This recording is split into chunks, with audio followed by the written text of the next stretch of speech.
निंड जी खोट नफ़्सियाती सिहत लाइ ख़तरनाक छो आहे? छा तव्हां निंड जी घटिताई जो शिकार आहियो या तव्हां जी राति जागंदे गुज़री आहे? जेकॾहिं उन्हनि सवालनि जा जवाब हाकारी में आहिनि त पोइ जल्द ई कंहिं नफ़्सियात जे माहिर सां सलाह करियो, छो त निंड जी खोट इंसान जी नफ़्सियाती सिहत ते ख़राब असर विझे थी। हिक रिपोर्ट मूजिबि ख़राब दिमाग़ी सिहत ऐं निंड जी घटिताई विच में गहरो तालुक आहे। उन जे लाइ ज़रूरी आहे त निंड खे सही करण जे लाइ नफ़्सियाती इलाज कराए वञे, पोइ तव्हां सुकून सां सुम्ही सघो था। जॾहिं असां सुम्हंदा आहियूं त असांजी दिमाग़ी सरगर्मियूं आहिस्ते आहिस्ते तब्दील थींदियूं आहिनि। निंड जी शुरूआती मरहलनि दौरान, जंहिंखे कची निंड पिणु चयो वेंदो आहे, उन वक़्तु दिमाग़ी सरगर्मियुनि में मामूली तब्दीलियूं बि थींदियूं आहिनि। जीअं ई निंड तेज़ थियण शुरू थिए थी त उन सां दिमाग़ी सरगर्मी बि पिणु वधे थी। जॾहिं असां सुम्हंदा आहियूं त दिमाग़ असांजो हलंदो रहंदो आहे। असांजो दिमाग़ उन ॻाल्हि खे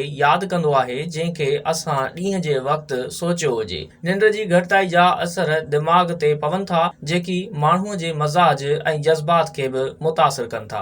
जीअं डिप्रेशन जा सॼी दुनिया में हिन वक़्त ताईं 30 मिलियन माण्हू डिप्रेशन जो शिकार आहिनि, जॾहिं त उन्हनि मां 75% बेख्वाबी जो शिकार आहिनि। उन हवाले सां हिक तहक़ीक़ में चयो वियो आहे त निंड जी घटिताई डिप्रेशन खे जनम ॾिए थी, जंहिंजे करे ज़हनी हालत ख़राब थी वेंदी आहे। निंड जी घटिताई ऐं डिप्रेशन जो पाण में वास्तो आहे। उन करे ज़रूरी आहे त डिप्रेशन खां निजात हासिल करण लाइ बेख्वाबी खां निजात हासिल करण जी कोशिश कई वञे। जेकी माण्हू परेशानी जो शिकार थियनि था, उन्हनि खे बि घणो करे निंड न ईंदी आहे, जंहिं करे संदन मुश्किलातूं वधी वेंदियूं आहिनि। हक़ीक़त उहा आहे त निंड जे मयार खे कीअं बहितर बणाइजे। जेकी माण्हू निंड जी महरूमी जो शिकार आहिनि, उन्हनि खे घुर्जे त पंहिंजे रोज़ानी मामूल में तब्दीली आणीनि ऐं सुम्हण जे मयार खे बहितर बणाइनि। उन सिलसिले में कुझु फ़ाइदेमंद टोटका बि आहिनि जिन ते अमल करे निंड खे बहितर बणाए सघिजे थो। सुम्हण जो वक़्तु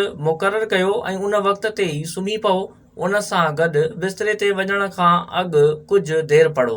बिस्तरे ते वञण खां अॻु सिगरेट नोशी या नशे खां पासो करियो। ॾींहं दौरान कम ऐं वाक जो वक़्तु बि मुक़ररु करियो ऐं कमरे में शोर ऐं ॿरंदड़ बतियुनि खां बि पासो करियो। ईअं करण सां निंड अची वेंदी ऐं डिप्रेशन खां बि बची सघो था।